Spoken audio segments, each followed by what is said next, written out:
adolescentes en riesgo de exclusión social en programas formativos del Ayuntamiento de Ellín y con personas con discapacidad intelectual y sus familias. Ejerció como orientadora escolar desde el año 2001 en colegios de educación infantil y primaria y desde el 2008 es la orientadora del Instituto Justo Millán. Destacar de ella varios cursos de formación en mediación escolar y resolución positiva de conflictos. Carmen María Galeano Marín es licenciada en Pedagogía por la Universidad de Murcia y posee un máster en Logopedia y Psicoterapia Infantil. Ha trabajado en diversos programas del Ayuntamiento de Ellín y asociaciones relacionadas con el ámbito social y educativo con niños, adolescentes y familias en situación social desfavorecida, ya sea por exclusión social o por discapacidad.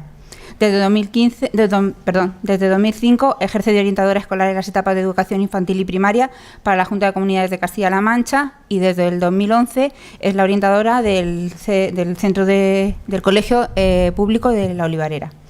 Cuando quieran que empiecen, más que nada, porque como sabéis que vamos con el tiempo un poco justo, pues que empiecen ellas ya. Bueno, buenas tardes. Lo primero, agradecer a los organizadores de la jornada el que hayan confiado en nosotras, especialmente a María Jesús y a Marisol.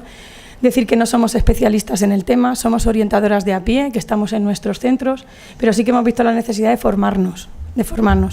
Y lo que hablábamos así un poco de broma esta mañana, que nosotras estamos pasando un tránsito cognitivo con este tema. Estamos aprendiendo, vamos a pasos gigantes. Y simplemente... Nada, a continuación vamos a proyectar un vídeo de Cilia López, que es una orientadora de un instituto de Málaga que iba a participar en estas jornadas y que al final no ha podido asistir. Señalar que ha sido una de las formadoras que ha participado en la formación de los orientadores de la zona en unas reuniones que tenemos mensuales a través de videoconferencia. Y le queremos agradecer también de antemano que nos ha cedido algunas de sus diapositivas, que cuando llegue el momento de ponerlas avisaremos para que sepáis un poco en qué consistía también su formación. Buenos días. Bueno, pues yo soy Celia López Valero, soy orientadora de un instituto en Málaga que se llama Miguel Romero Esteo y antes de nada quería daros las gracias por haberme invitado a vuestra jornada en Ellín. He lamentado muchísimo no poder ir, pero por motivos laborales me ha sido imposible. Sí deciros que estoy a vuestra entera disposición y que a mí me encantaría que en breve pudiéramos cuadrar agendas para hacer un proyecto juntos.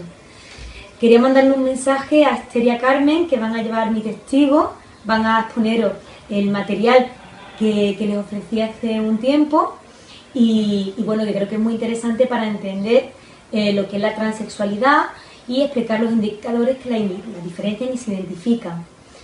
Yo, bueno, nada más que decir que aprovechéis las jornadas, que las disfrutéis mucho, que no voy a estar allí, pero que me voy a acordar mucho de vosotros.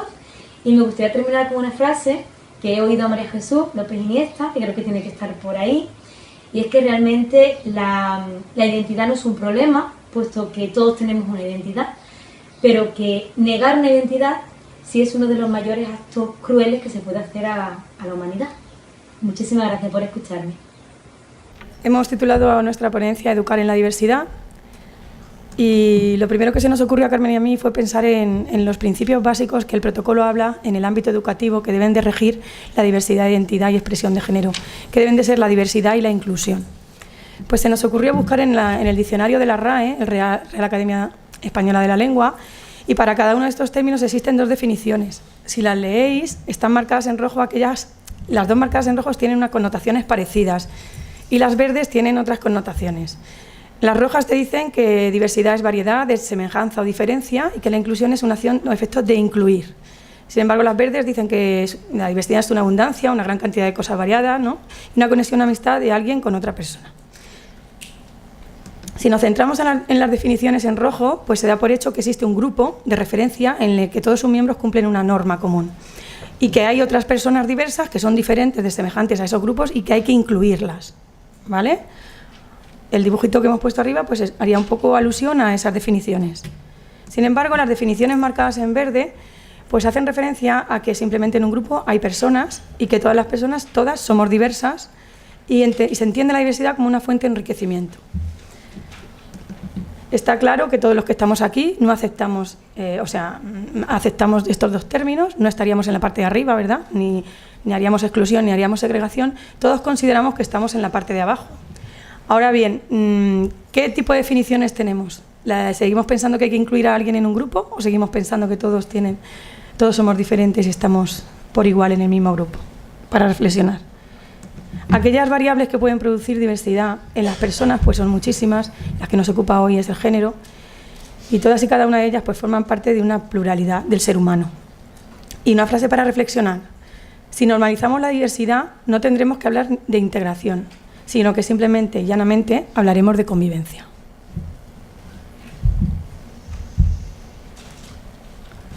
A ver, con el fin de entender mejor la identidad y expresión de género, que es el tema que nos ocupa en estas jornadas, voy a exponer una serie de conceptos que han hecho alusión a lo largo de toda la mañana, pero que creo que dentro de los que estamos aquí hay unos con más formación y otros con menos, y que si no tenemos las ideas claras nos es más difícil entender este tema.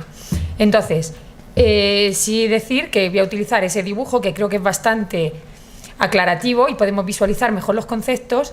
Y también decir que estos conceptos se mueven dentro, van de un extremo a otro dentro de un continuo, de modo que nos podemos situar en un sitio o en otro, ¿vale? El primer concepto es el de identidad sexual, que ya nos lo han dicho esta mañana varios ponentes. ¿Qué es la identidad sexual? Es como tú en tu cabeza piensas sobre ti, es decir, es lo que tú quieres que ponga en tu DNI, es la identidad cerebral, es lo que nosotros pensamos que queremos ser, hombre o mujer, ¿vale? ¿Qué es la expresión de género? La expresión de género es cómo tú te muestras, cómo tú te muestras al resto del mundo. ¿Cómo? Pues a través de tu manera de vestir, de actuar, de tus comportamientos, ¿vale? Ahí iríamos también del extremo de femenina a masculina. El sexo observable. ¿Qué es el sexo observable? Es la asignación que por observación se nos atribuye, ¿vale? Pero o de forma visual, con los órganos genitales, o a través de una prueba médica como puede ser el cariotipo. Entonces ahí hablaríamos, aunque suena un poco rudo, de hembra o de macho. Y ya por último, el concepto de orientación sexual. ¿Qué es la orientación sexual? Se refiere a la atracción afectivo-sexual que las personas tenemos hacia otras personas. Y ahí vamos de homosexual a heterosexual. ¿Qué es lo que pasa? Que estos conceptos, la discriminación se produce porque hemos establecido un estándar normativo. Un estándar normativo que se ve, lo podéis leer debajo, que pone mujer, ¿cómo tiene que ser la mujer? Femenina, hembra, heterosexual. Hombre, masculina, dice masculina porque hace referencia a la expresión de género, macho o heterosexual. ¿Qué es lo que pasa? Que si partimos de esos conceptos tan normalizados, no creemos en una diversidad. Si para nosotros lo normal fuera la diversidad, cualquier combinación de estas dimensiones la veríamos normal. ¿De acuerdo? Ahora mismo, bueno, vamos a exponer una foto. Primero agradecer a esta familia que nos haya permitido, nos haya dado la oportunidad de que la vierais. Y ahora os pregunto, como dice en la diapositiva, ¿qué veis en la foto? Una familia, ¿no? Una niña, un niño, un padre y una madre. De acuerdo. Pues vamos a ver, vamos a romper un poco los esquemas. Voy a decir los nombres que tienen esas dos niñas, Manuela y Alba. Ahora mismo vemos dos niñas, ¿no? Pues la de la izquierda, a ver, ¿estamos en la izquierda todos? Sí. ¿La puedes con el pantalón? La del pantalón rosa o de la izquierda es una niña que se llama Manuela. En base a los conceptos que anteriormente he mencionado, ¿qué le pasa a Manuela? Manuela es una niña que tiene una identidad sexual femenina, ¿de acuerdo? Tiene una expresión de género masculina, porque vemos todos que, según lo que manifiesta, es masculina, su expresión de género. ¿Y qué es lo que tiene? Tiene un sexo observable femenino, porque ella cuando nació, sus genitales vieron que eran de niña, ¿no? Pues ahora, ¿cómo vamos? ¿Vamos bien? Pues vamos a seguir rompiendo esquemas. Alba, esto no sé muy bien cómo va. Bueno, que es la niña que está vestida de comunión. Lo estoy haciendo bien. Sí, esta niña, que se llama Alba, es niña porque se siente niña, ya que tiene identidad sexual de niña, expresión de género femenina y tiene un sexo observable masculino. ¿Qué más da? Son dos niñas, ¿vale? ¿Bien? De ahí la importancia que damos a que tengáis un poco claros los conceptos que he comentado anteriormente para que conforme vayamos avanzando os podáis situar. Porque la combinación de estas cuatro dimensiones deberíamos verlas total y absolutamente con normalidad. Esta diapositiva es muy importante en nuestra ponencia y hace referencia a la importancia de la presión social que reciben las personas cuya identidad sexual no coincide con su sexo asignado o sexo observable. A lo largo de la vida existen ventanas de oportunidad que son momentos en los que propicios para que surja el poder vivir adecuadamente con mi identidad. Esos momentos de los que nos hablaba Paloma esta mañana cuando estaba fregando los platos y su hija le dijo: no quiero mentir más, me llamo Marta. Pues ahí Paloma cogió un martillo y empezó a romper la pared de la presión social. Cuando más tiempo tardamos en romper esa presión, más sufrimiento tiene la persona. Bueno, pues decir, como se ha dicho también esta mañana, que pese a los avances sociales a día de hoy, pues la diversidad afectivo-sexual sigue siendo una fuente de discriminación. Todavía sigue habiendo gente que considera que es una enfermedad o que es fruto de una educación anómala. ¿Qué es lo que pasa? Realmente esta diversidad es una circunstancia natural. Entonces, en Castilla-La Mancha, este año ha surgido o se ha creado un nuevo protocolo para intentar dar respuesta a esta situación. Con el fin de que... Hay una mosca. Con el fin de que todos veamos que dentro de esos conceptos que anteriormente hablábamos, de esos estándares normativos que he dicho, de hembra, mujer, femenina, heterosexual, se vayan rompiendo y los veamos todos dentro de una normalidad y cada uno se pueda situar en cada una de esas definiciones en el parámetro que se encuentre. No tengamos que ir todos como uno y el resto lo veamos todo dentro de una normalidad. ¿De acuerdo? A ver, ¿lo pasas tú? Vale, pues este protocolo está amparado en unas leyes de mayor rango. ¿Por qué? Porque la Declaración Universal de los Derechos Humanos ya nos habla de que todos los seres humanos somos libres e iguales. Y la Constitución española también nos habla de la dignidad de la persona y del libre desarrollo de la personalidad. Dentro de la Ley de Educación, que actualmente nos rige, la Ley Orgánica para Mejora de la Calidad Educativa, dentro de sus fines, también hace referencia a la inclusión educativa de la que anteriormente hablábamos, también a superar cualquier tipo de discriminación y, por supuesto, adecuar una diversidad. ¿Qué quiere decir esto? Que el protocolo se ampara en otras leyes con el fin de dar respuesta a algo que hoy en día nos ocupa. Este protocolo, para la gente que no es de educación, pues se publicó el 25 de enero de este año. Se llama Protocolo de Actuaciones dirigido a menores sobre identidad y expresión de género e incluye medidas de actuación en diferentes ámbitos, en el ámbito de la igualdad de género, en el ámbito educativo, en el de bienestar social y en el sanitario. Y como anteriormente he dicho, pues hacen todo referencia a un fin que es la autodeterminación de la identidad. En el ámbito educativo, que es el que a nosotras como orientadoras más nos repercute, voy a dar unas breves pinceladas pues para que os hagáis a la idea, los que no estáis dentro del colectivo educativo, de cómo se supone que se va a instaurar esto en los centros o cuál es la realidad del protocolo a día de hoy en Castilla-La Mancha, ¿vale? Los principios educativos generales que lo rigen son la inclusión educativa y la atención a la diversidad. De ahí que la primera parte de la ponencia quería aclarar esos dos términos para que los tengáis claros en qué se basa este protocolo. Son actuaciones en tres ámbitos: el de la sensibilización, comunicación e identificación y un plan de acción escolar. Todos ellos los tenemos que recoger dentro de las normas de organización y funcionamiento de nuestros centros, con lo cual a partir de ahora no en nuestros centros educativos, sino en los centros educativos de toda Castilla-La Mancha, este protocolo ya está instaurado y todos debemos de llevar a cabo estas actuaciones. Dentro de los centros vamos a hablar del ámbito de la sensibilización. Este podríamos llamar que es el mejor ámbito, el imprescindible. ¿Por qué? Porque si este ámbito de la sensibilización se hace bien, realmente nos sobraría el resto del protocolo. ¿Por qué? Porque lo que tenemos que sensibilizar es a toda la comunidad educativa. Comunidad educativa incluye padres, profesores, alumnos, con lo cual ya no veríamos una diversidad, veríamos todos una normalidad. El problema es que no todo el mundo es sensible a este tema o lo conoce.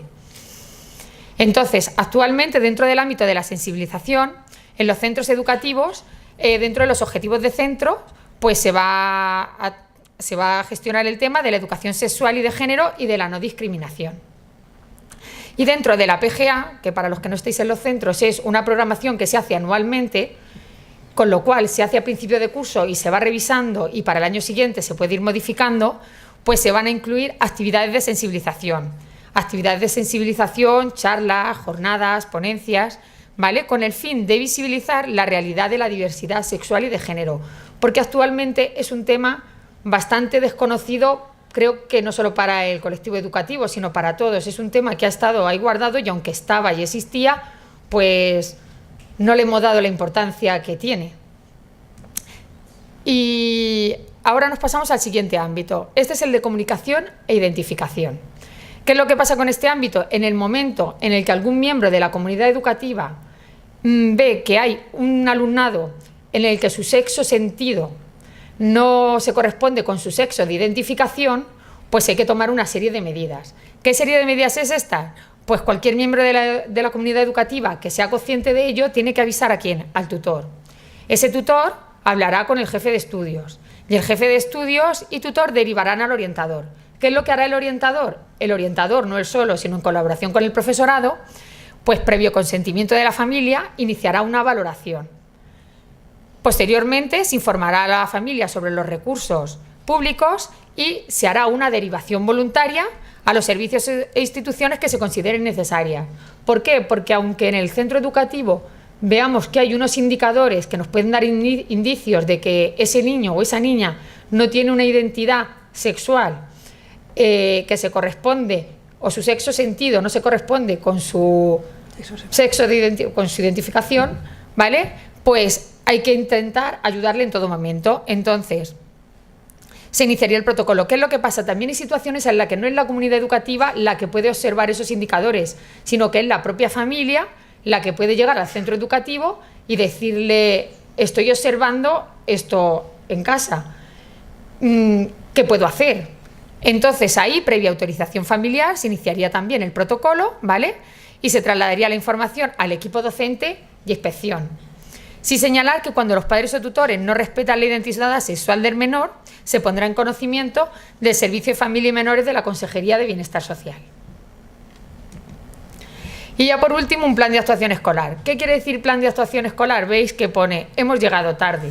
¿Por qué? Hemos llegado tarde porque en este momento nos hemos saltado la primera, por así decirlo, la primera vía, que era la sensibilización. En el momento que nos saltamos la sensibilización, el resto del profesorado ya no lo ve como normal, sino que tenemos que empezar, o el resto del mundo no ve esta situación normal, ve una diversidad y ya tendríamos que empezar también a actuar, ¿vale? ¿Quién lo diseña? El jefe de estudios, el tutor y la orientadora.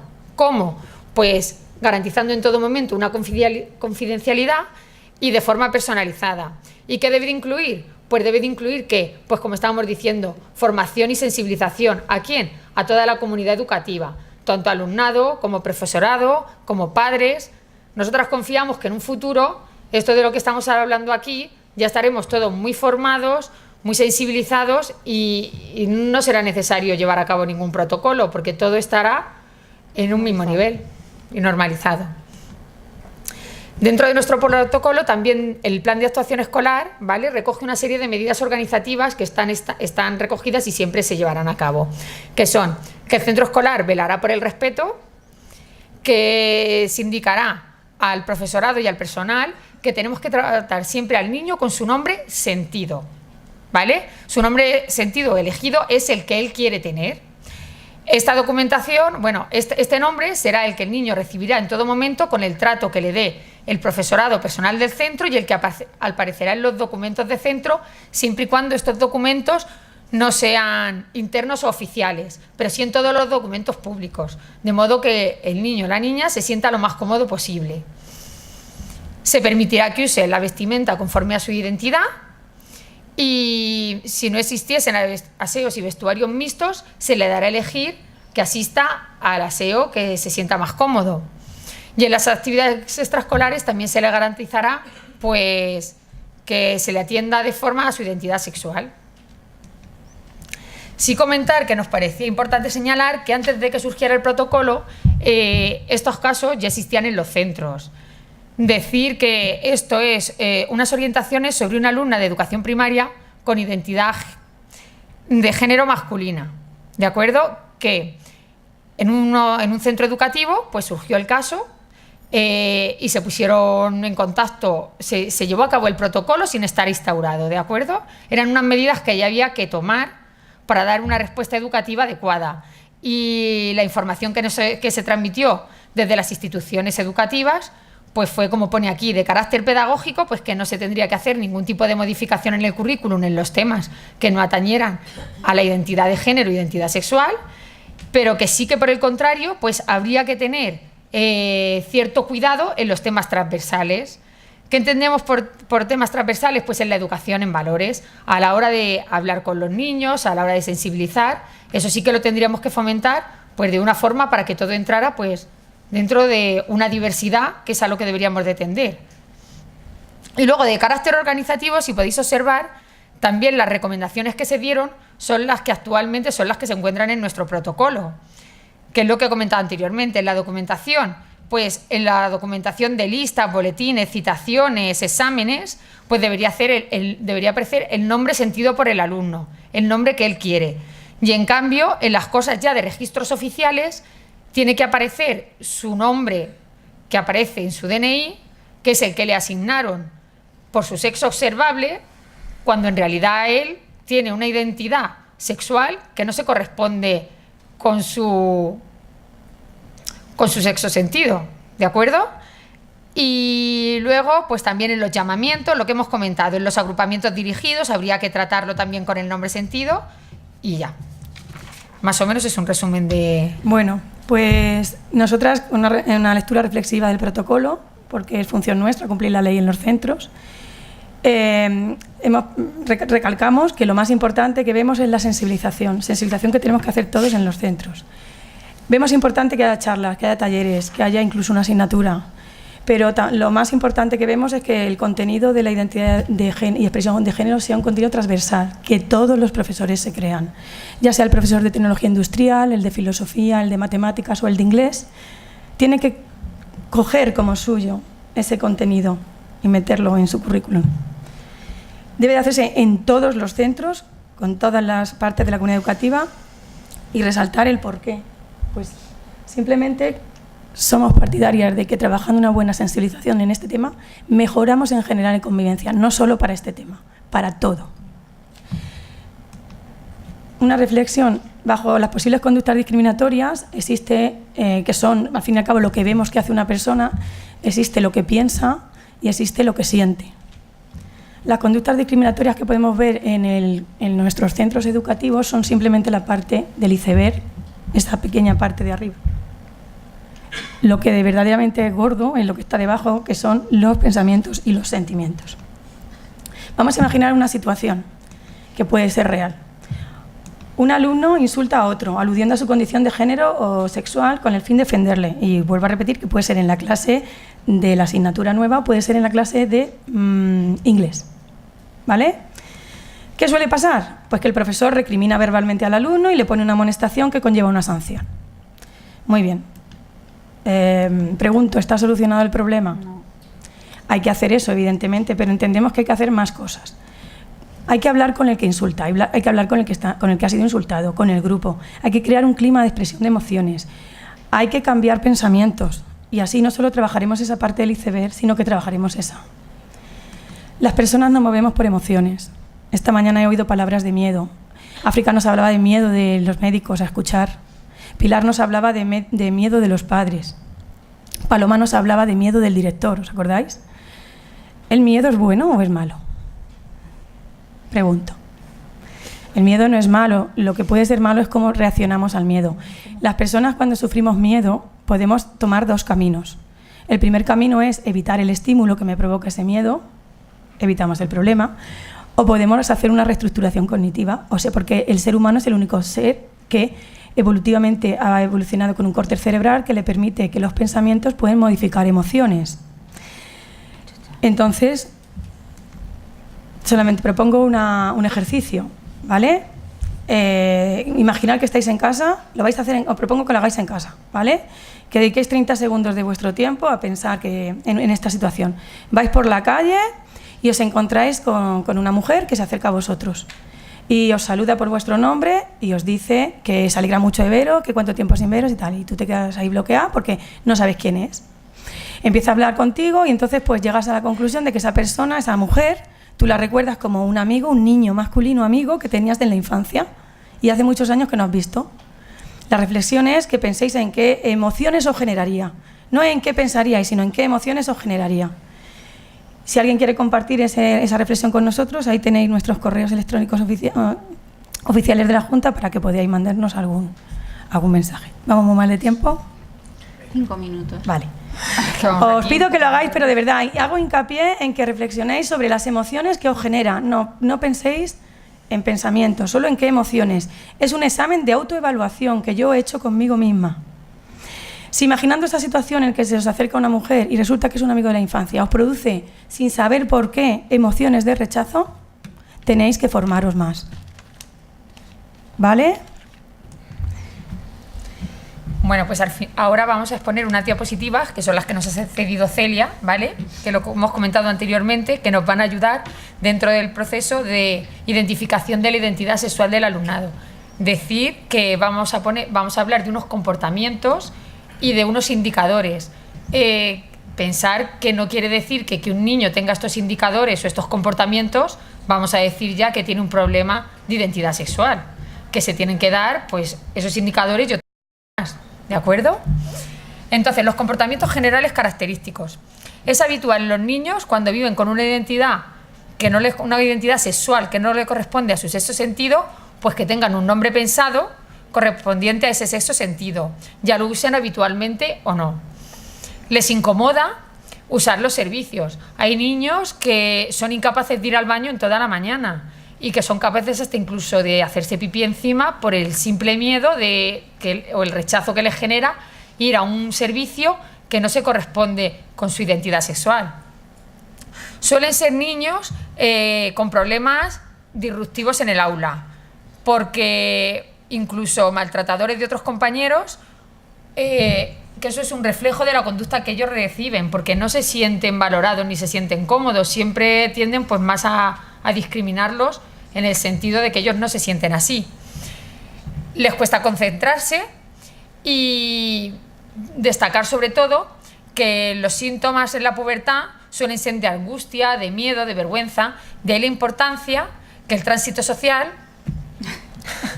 Es que me están indicando el tiempo y ¿vale? Bueno, pues que el tránsito social es ideal que se realice cuanto antes mejor. Estos son unos indicadores diferenciales que hemos comentado anteriormente, a los que hacía referencia. Vamos a ver, un niño femenino. ¿Qué indicadores nos puede dar un niño femenino? Le gusta jugar con muñecas, disfrazarse de princesas y maquillarse, jugar habitualmente con otras niñas, rechazar juegos violentos. Si además de esos indicadores se dan que adopta roles femeninos, pide vestirse como niña, pide que le traten en femenino, simular melenas con toallas y camisetas, decir que le sobra el pene, que se le va a caer e incluso quitárselo, pues ya no estamos hablando de un niño femenino, estamos hablando de una niña. ¿Por qué estamos hablando de una niña? Estamos hablando de una niña porque tiene identidad sexual de niño, pese a que su sexo observable sea de niño. ¿Vale? Entonces, ¿cuál es la diferencia? Bueno, lo quita Esther. Tenemos que diferenciar entre niño femenino, que es la expresión de género, y la niña, que es la identidad sexual con la que ella se identifica, lo que ella se siente, lo que hacíamos referencia al principio, su identidad cerebral, por así decirlo. El caso contrario sería una niña masculina. Pues es aquella niña con identidad sexual de niña, con sexo observable de niña, que tiene conductas asociadas al rol masculino. ¿Vale? Si además presenta otras circunstancias, ¿vale? Pues si pide sobre todo que se trate como masculino, vestirse como niño, pues ya podríamos indagar si por sí se trata de un niño con identidad sexual de niño, con expresión de género de niño, aunque independientemente tenga un sexo observable de niña, ¿vale? Volvemos a lo mismo. Una cosa sería identidad y otra cosa sería expresión. Hago esto rápido. Vale, voy a ir un poco más rápida. Bueno, pues aquí hemos puesto unas técnicas para detectar indicadores. Dentro de los centros educativos, estas podrían ser unas de las actividades o de las tareas o no sé cómo decirlo, dinámicas que podríamos llevar a cabo pues para intentar ver si el alumnado tiene una identidad sexual u otra, siempre y cuando tengamos, por ejemplo, sospechas de algún alumno que puede ser. Entonces, para que os situéis mejor, vamos a hablar de un alumno cuyo sexo observable es una niña, pero cuya identidad sexual sea un niño. Entonces, ¿qué es lo que pasará? Por ejemplo, cuando hace un dibujo de la familia de sí mismo, ¿cómo creéis que se dibujará? Pues se dibujará como lo que él se siente, como un niño, ¿no? En el juego simbólico, ¿qué tratará? Tratará de jugar con el resto de niños más que de niñas y le gustará jugar a juegos propios de los niños. Cuando se describa, su descripción hará referencia a cosas de niños. En el nombre sentido, elegirá un nombre que sea de niño. En cuanto a las profesiones, lo mismo que estábamos diciendo, si les damos a elegir que se vistan como quieran o hacemos un taller de disfraces o algún tipo de actividad donde tengan que manifestar su expresión de género, lo harán como un niño. Si hacemos grupos por separación de género, ¿dónde creéis que él se va a incluir? Pues dentro de los niños. Y los baños, le gustará ir al baño de los niños. Y podemos también prestar atención a sus verbalizaciones porque tal vez él a la hora de expresarse incluso se hable de él como un niño. Entonces estos son ciertos indicadores que nos pueden dar pistas a los educadores a la hora de intentar entender a un alumno del cual dudamos si su identidad sexual se corresponde con su sexo observable. Y aquí podemos ver, por ejemplo, unos dibujos. Mirar, estos dibujos es una familia, ¿no? El niño ha hecho una familia, está la mamá, está el papá, está Raquel, y abajo, ¿qué veis? Hay un dibujo de ¿qué? De un niño, ¿no? Pero ¿qué nombre pone arriba? Pone Julia. Entonces, ¿qué entendemos por este dibujo? En este dibujo lo ha hecho una niña porque ella, su sexo observable es de niña y cuando nació la valoraron o decidieron llamarla niña. Y se va a llamar Julia, pero en cambio ella, su identidad sexual es de niño, por eso ella se refleja en el dibujo como un niño. Pasa si quieres, Esther. Y aquí, como vamos mal de tiempo, pues hay una serie de dibujos, en este caso es al revés. En este caso se trata de que el alumno tendría una identidad sexual. A ver, ¿de qué creéis que tiene la identidad sexual? Si está mamá, papá y yo, que yo me he dibujado como una niña. ¿El sexo observable qué será? El sexo observable aquí estamos hablando de un niño, pero estamos hablando de un niño que se identifica sexualmente como una niña, porque él se considera una niña desde el momento en el que nace. Entonces él se dibuja como le gustaría ser. Y si pasamos al siguiente, este es muy representativo. ¿Por qué? Porque estamos viendo que se ha dibujado como partido por la mitad. En la parte de niño, ¿cómo está? Triste, con el corazón partido, y en cambio en la parte de niña está feliz, está sonriente, porque él en todo momento su identidad sexual es de niña y somos nosotros los que lo estamos rechazando y le estamos haciendo ser un niño, cuando en realidad él quiere ser una niña. Y tienen también tendencia, cuando hacen un dibujo de sí mismos, en este caso estaríamos hablando también de una identidad sexual de niña con un sexo observable de niño, y tienen tendencia a dibujarse con una super melena y a decir que están guapísimas. Entonces, ¿qué es lo que pasa? Que esto, conforme van evolucionando, una vez que se produce el tránsito, ellos tienden a no exagerar esos rasgos, sino que los minimizan, porque ellos ya se consideran una niña, no necesitan ponerse una melena larga y ponerse un vestido de princesa. Ya en el momento en que los empezamos a considerar niñas, pues ellos ya pueden cortarse el pelo o vestirse de otra forma, porque ya se sienten niñas. Nos quedan 2 diapositivas, esta es la penúltima. Esto, sentir que vamos un poco bajo presión, a ver, por eso vamos un poco acelerados. A ver, esto os recuerda a la diapositiva que hemos puesto antes, ¿verdad? Pero ahora lo ponemos de otra manera. ¿Qué diferencia hay? Simplemente que aquí la ventana de oportunidad se ha utilizado en la infancia, con lo cual detrás de esa rotura de la presión social ya no existen barreras y el desarrollo de la persona pues es de otra manera, ¿verdad? Yo creo que es muy visual esta diapositiva. Y para terminar, una frase que habla por sí sola, y la dice Celia al principio. La identidad no es un problema, todas las personas tenemos una. La negación de la identidad es la acción más cruel que se puede ejercer sobre un ser humano. Muchísimas gracias.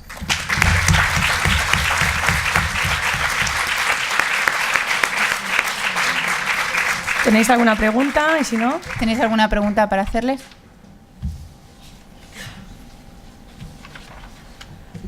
Nada.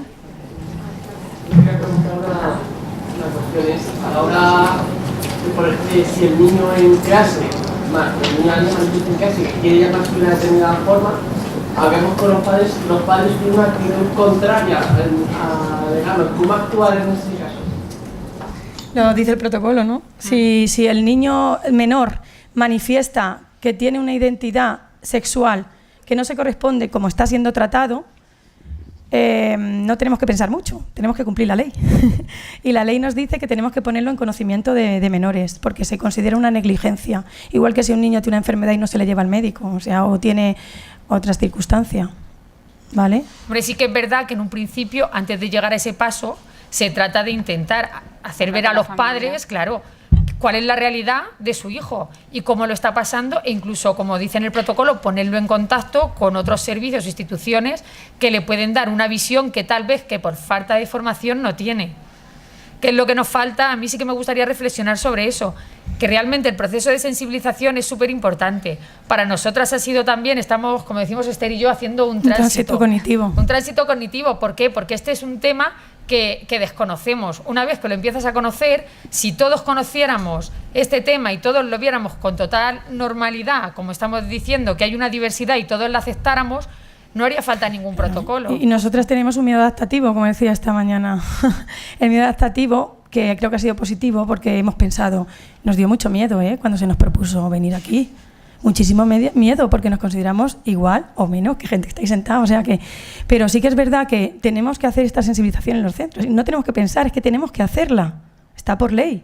Pues nosotras pensamos, pues ya nos la hemos preparado. Y en septiembre se la contamos al claustro. Ya está. Y que es una sensibilización que no es solo para los centros, es para la comunidad educativa. Y la comunidad educativa, ¿qué incluye? Incluye a todos.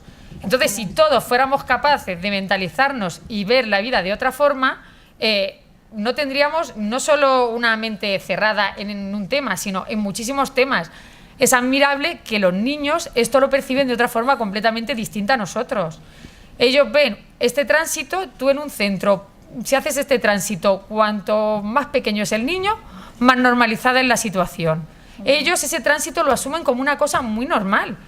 Es más el problema que te pueden presentar a lo mejor el profesorado e incluso los padres que los propios niños. Los propios niños lo asumen como una cosa natural. Tenemos dos cosas que se nos han olvidado. Cuando surge un caso así en un colegio, no hay que dramatizar, hay que dar lo necesario. O sea, no tenemos que poner todas las medidas del protocolo en acción. ¿Vale? Reunión de padres, reunión de profesores. Vamos a dar lo que se necesite. Si todo se está viendo con normalidad, ¿por qué vamos a meter ahí 7 charlas de especialistas? Para nada. Y la segunda, que el protocolo pensamos que está hecho para el tránsito de los que estamos alrededor. Porque somos los que estamos alrededor los que tenemos que transitar. ¿Vale? ¿Alguna cosa más? ¿Alguna pregunta más? ¿No? Pues vamos a pasar a la siguiente ponencia.